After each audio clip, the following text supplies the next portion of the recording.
The drama opens in a dense forest, where a little girl named Nian is completely lost. Fear mixed with confusion is written all over her face as she calls out, "Mama, Papa, where are you?" Stumbling over a thick coiled object, she loses her footing and scrapes her palm on the rough ground, drawing blood. As she looks up, she gasps. Right in front of her is an enormous serpent, majestic but clearly injured. "Oh no, what happened? Are you hurt?" she cries out, rushing to him. Without a thought, she reaches out with her bleeding hand and gently strokes the serpent's scales. The snake, weakened from his wounds, feels a strange revitalizing energy from her touch, and more specifically, her blood. He is instantly healed. Nian, remembering a scene from a children's show, puffs out her chest. "I saw on TV that if you save someone's life, they have to help you back. So when I grow up, you have to marry me. Don't forget. Promise." The now healed serpent bobs his massive head in agreement. Before she can say anything more, she hears the frantic calls of her parents. "Nian, where are you, sweetie? I have to go. My mom and dad are here," she whispers to her serpent friend and quickly runs off toward the sound of their voices. Once she's gone, a shimmering light surrounds the giant snake. In a flash, he transforms into a breathtakingly handsome man. This is Ji-Yuan, the serpent lord. He watches her receding figure with a soft smile. "My little bride," he murmurs, his eyes serious. "Remember the promise you made." "I certainly will." Fast forward many years. Nian is now a beautiful young woman. She wakes up on her bed, heart pounding from a recurring nightmare, a gigantic serpent slithering under her sheets. "Ugh, not again," she groans. "Why do I keep having that dream?" Shaking off the eerie feeling, she remembers her day's mission. Right. The job interview. She heads to a top company. In the waiting area, a group of women are buzzing with excitement. "Did you hear? Our resident Ji-Yuan is impossibly handsome," one gushes. "And the best part? He has no women around him. No girlfriend, nothing." Another whispers excitedly. "If I ace this interview and become his secretary, I'll definitely marry him." A third woman rolls her eyes. "You're crazy. Everyone wants to marry him, but he has zero interest in women. He's only focused on work." Suddenly, a collective gasp ripples through the room. "Mr. Ji-Yuan is here." Nian looks up and her jaw nearly drops. "Wow, he's gorgeous," she thinks, completely captivated. Across the room, Ji-Yuan's eyes lock onto her. A private smile plays on his lips as he thinks, "My little bride, she's grown up."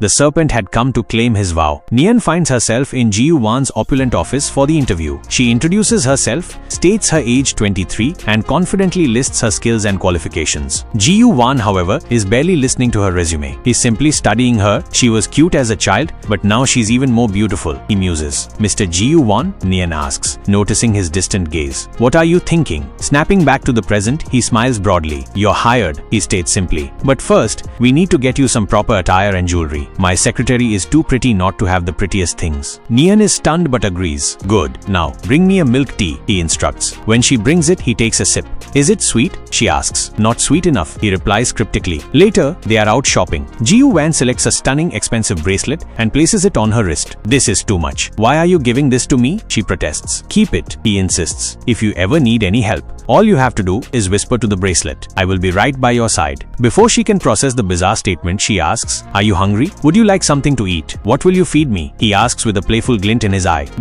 What do you like?" she stammers, suddenly flustered. "I like many things. I'll talk to you later," she says, quickly making her exit. Ji-Yuan watches her hurry away and sighs internally. "Perhaps I've startled my little bride," he thinks. The next day we see Nian walking down a street when a reckless driver speeds toward her, losing control of his car when the brakes fail. "Get out of the way," the driver yells. Nian freezes, closing her eyes, bracing for impact. In a terrifying flash, Ji-Yuan suddenly appears out of nowhere, sweeping her out of the path of the speeding vehicle. Safe in his arms, Nian is about to ask him how he arrived so quickly, but with a simple, mesmerizing glance from his eyes, Ji-Yuan wipes her short-term memory of the crash. He gently leads her to his car and begins to drive calmly. Nian slowly comes to her senses. "Wait, what am I doing here? I was just on the street and I was almost hit by a car." She trails off, completely confused about how she got into his vehicle. Ji-Yuan merely shrugged at Nian's strange question. "Are you still daydreaming? You were just coming back from shopping, so I offered you a ride. What kind of strange things are you dreaming about in the middle of the day?" "Yeah, I guess so," Nian mumbled, still a little disoriented. Just then, a message popped up on her phone. It was from a friend, a picture of a sleek black snake. "You were looking for a black snake, right? I found this one. Is this him?" Nian shook her head. "No, that's not it." She showed the phone to Ji-Yuan. "Do you like snakes?" She sighed. "When I was little, I found a snake, and he was really nice. I told him he had to marry me when I grew up. I'm sure he's with his female snake now. Ji Yuan raised a skeptical brow. Not necessarily. What if he doesn't like female snakes? Nian's eyes widened playfully. Then he must be with a male snake. She instantly clamped her hand over her mouth. What crazy things am I saying to my boss? Ji Yuan pulled the car up near her house. Go on, get some rest. As Nian stepped out, a thought struck her like a bolt of lightning. I never told my boss where I live. How did he know? Inside her apartment, her friend Sasa was waiting. Sasa, what are you doing here? I thought I'd come over since it was your first day at the company, Sasa replied. Nian dismissed the snake photo her friend had sent. No, the one from my childhood was very different. I would recognize him instantly. Sasa's attention was elsewhere. I just saw you getting out of a very luxurious car. Who was that? He's my boss, Nian admitted. Sasa gasped. What? The dream boy of every woman in this city dropped you off? He totally likes you. No way. We just met today, Nian protested. But her heart fluttered at the thought. Just then, Ji Yuan called. It's late. Go to sleep. Yes, okay, she replied. Sasa then revealed a cake. Nian's face lit up with delight. I love you, she exclaimed to the cake. Over the phone, Ji Yuan heard those 3 words and his mind snapped. She's with a man. She loves someone else. A surge of furious jealousy coursed through him. The next day, Nian brought her boss a cup of milk tea. Ji Yuan, his face a mask of restrained anger, unexpectedly pulled her onto his lap. Do you have a boyfriend? He demanded, his gaze pinning her down. Nian involuntarily touched his broad chest, thinking, should I touch his pecs? I asked you a question, he growled. I don't have a boyfriend, she thought, even as a call came in from a male number. Okay, I'm coming, she said into the phone. Wait for me downstairs. Turning to Ji Yuan, she said, I need to take some time off. I have to meet someone. Fine, go, he said curtly. As she rushed out, Ji Yuan closed his eyes, concentrating. Where is she going? She wouldn't actually meet a boyfriend, would she? His vision extended beyond the office walls, and he saw it, Nian hugging the man downstairs before leaving with him. Ji Yuan was consumed by blinding rage. However, the man Nian was with was actually her uncle Lu, senator. After Nian's parents passed away, her uncle had been the one to look after her. The following day, Nian went to the office only to find President Ji Yuan absent. She returned the day after, and he still wasn't there. Bored and worried, she started to wonder, where did Ji Yuan go? Finally, his assistant arrived. Why isn't Ji Yuan coming to work? She asked. The assistant looked grave. President Ji Yuan is seriously ill. What? Nian was alarmed. We next see Ji Yuan lying on his bed, genuinely feverish and weak. Nian entered his room and, seeing his high fever, gently placed a cool compress on his forehead. Ji Yuan's eyes snapped open. You have a high fever, she said softly. In an instant, he grabbed her and pinned her to the bed. This is your fault. Hey, spat, his voice laced with pain and fury. You promised me you would be my wife, and yet you are with another man. You are so heartless. How could you forget your vow? Nian felt something long and coiling at her leg, just like the serpent in her dreams. But before she could look, he clamped his hands around her face. Listen to me. You are and will only be my wife. You belong to me. Ji Yuan violently pulled her into a forceful kiss. Nian, desperate and terrified, bit down hard on his lip. He recoiled, clutching his bleeding mouth, the sudden shock bringing him back from whatever fevered delusion he had been in. Nian, is that you? Was he kissing me thinking I was someone else? She wondered silently. He looked genuinely confused and remorseful. I didn't mean that. I really don't know what came over me. I don't remember anything. You need to rest, she said, shaken, and quickly left for home. Ji Yuan watched her go, consumed by self-loathing. I terrified my young bride, he thought, furious at his loss of control. In the next scene, Nian's uncle Lu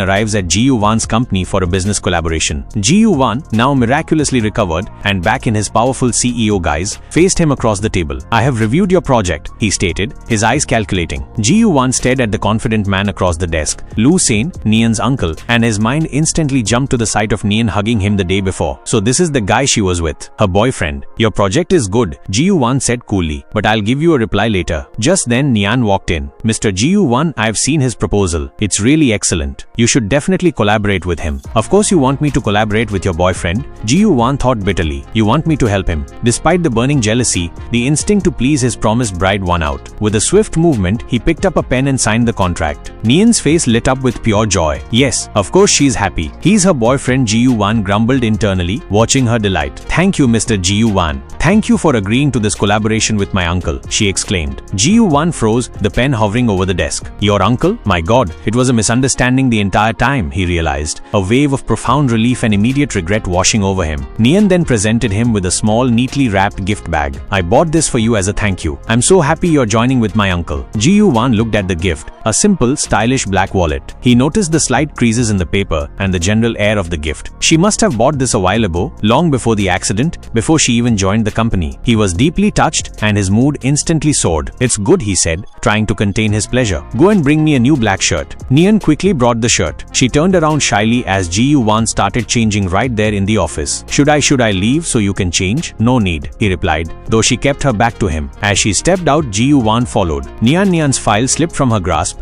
and before it hit the floor, Ji-Yuan caught it and handed it back to her. All the employees were watching. Look at Mr. Ji-Yuan. He cares so much for her. It looks like he actually likes her, one whispered. The manager, however, was fuming. Impossible. Ji-Yuan would never. That girl is obviously trying to seduce him. The manager stormed over to Nian. The way you dress, trying to tempt the boss. I'm firing you. Get out. Who are you to fire me?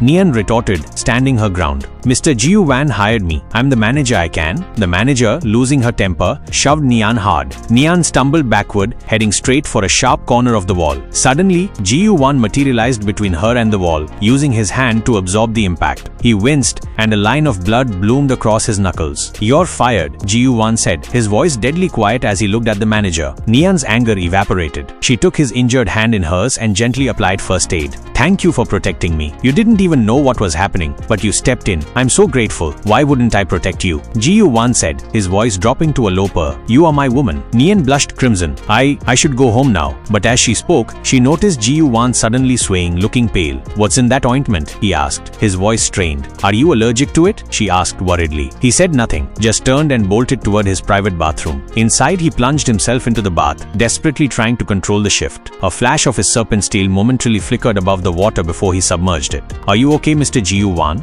Should we go to the hospital? Nian called from outside. No, I'm fine. Don't come in, he shouted back. But Nian couldn't leave him in that state. She pushed the door open. Her eyes went wide. Ji-Yuan was half naked, water streaming down his impossibly sculpted body. She quickly averted her gaze, her cheeks burning. Are you really all right? Yes, just go. Get out now, he commanded. Shaken, Nian rushed out. Outside, she bumped into her uncle Lu. Senator Lu Sen took her arm. Tell me the truth. What is your relationship with Mr. Ji-Yuan? He instantly agreed to my collaboration just because you asked. He's a powerful man and he's so old. I won't accept you two being together. There's nothing going on. Nian insisted, then thought, if he really does like me, that would be wonderful. Ji-Yuan emerged from the bathroom, fully dressed, looking fresh and lethal. Nian's heart leaped when she saw him. Before she could speak, Lu Sen took her hand firmly and led her away. I need to take you to dinner, he told her. I'll tell you later. Ji-Yuan called out, clearly flustered by the uncle's possessiveness. Ji-Yuan watched them leave, muttering under his breath, he's treating me like some kind of delinquent. What an insult. The next day, a crucial meeting was underway, and Ji-Yuan needed a translator, but no one was available. Nian stepped forward. I speak English, I can help you. She flawlessly translated the complex discussions, handling the meeting with professionalism and skill.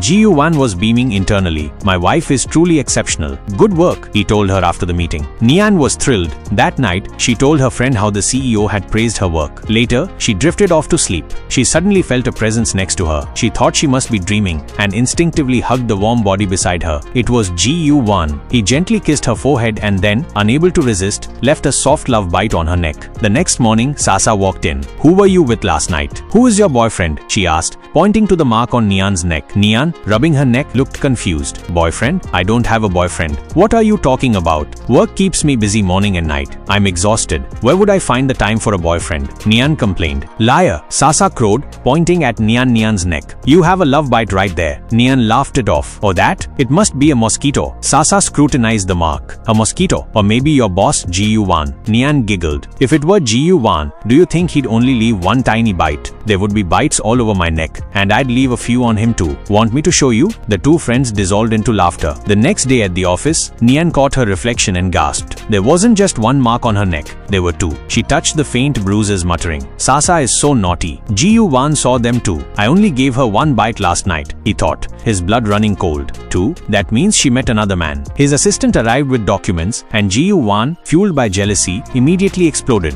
Do it again. This is unacceptable. Nian broke the tension. My uncle called. He'd like to have dinner with you tonight after work. Ji-Yuan's anger quickly cooled. He softened his tone, but only slightly. Fine. Tell him I'll be there. Later, at the restaurant, Nian's uncle observed of the pair. She said nothing was going on, he muttered to himself, but look at them smiling at each other, and she has a love bite on her neck. Ji-Wan addressed the uncle. I hope our collaboration continues in the future. You are excellent at your work. The uncle dismissed him curtly. Forget the future. Let's just focus on the present. His rudeness made Nian panic. She quickly grabbed her phone to text her uncle. Please be polite. I work for him. Don't make me lose my job. But she made a crucial error. She accidentally sent the message to Ji-Wan. Ji-Wan read the text, glanced at her blushing face, and messaged her back instantly. I think you messaged the wrong person. Nian's face went completely scarlet with embarrassment. Her uncle, oblivious, challenged Ji-Wan. You're 30 years old. You don't have a girlfriend? No girlfriend, Ji-Wan admitted. Then get married. I will, Ji-Wan said, his eyes on Nian. I already like someone. Nian's heart sank. She misunderstood completely, believing he was referring to someone else. She started drinking heavily and quickly became drunk. The uncle tried to steady her, but Ji-Wan offered, let me handle her. Back off. The uncle snapped and physically pulled Nian away, leaving a furious Ji-Wan stewing in the restaurant. That night, Ji-Wan, unable to stay away, slipped into Nian's room while she was asleep.